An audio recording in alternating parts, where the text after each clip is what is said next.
भतार कहे करेलू बदलैया अरे भौजाई कर तू तने भलैया अरे होली में भतार कहे करेलू बदलैया ए भौजाई कर तू तने भलैया उदास तो के देखी त मन दुख होखेला। ए भौजी का हो? एगो बात बताओ, पति से डलवाइबू कि देवर से? मैं देवर से डलवाऊंगी। मोरा डाले तो कुछ ना महसूस होखेला, देवर डाले तो मन खुश होखेला। मोरा डाले तो कुछ ना महसूस होखेला, देवर डाले तो मन खुश होखेला। आई लव यू मेरी भाभी। आई लव यू टू देवर जी।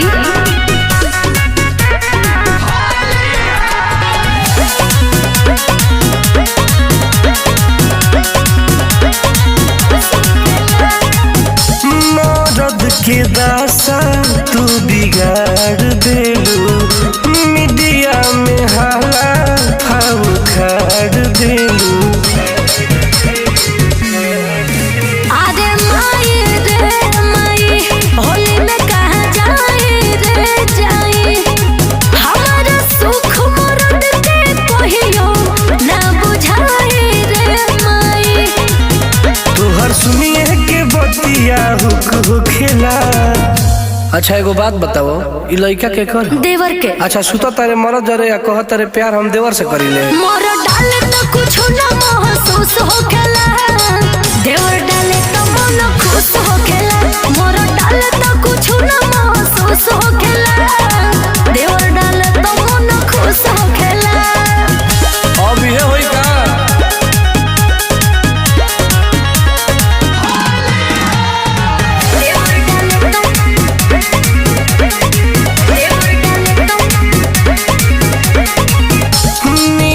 से खूबे बतिया महतारू बंटी टुन टुन के लड़ावा महतारू। अरे माई रे माई, हम मन करे नहीं हर चल जाए, भाई मुके सब के लेके कोई हम निकल जाए। लगे पंकज से तनिको ना सुख होखेला। अच्छा ये बताओ, मर्द तार शारीरिक सुख देता है कि नहीं देता है? देता है। तो फिर दिक्कत कहाँ होता है? मोर डाले तो कुछ ना महसूस होखेला, देवर डाले तो मन खुश होखेला।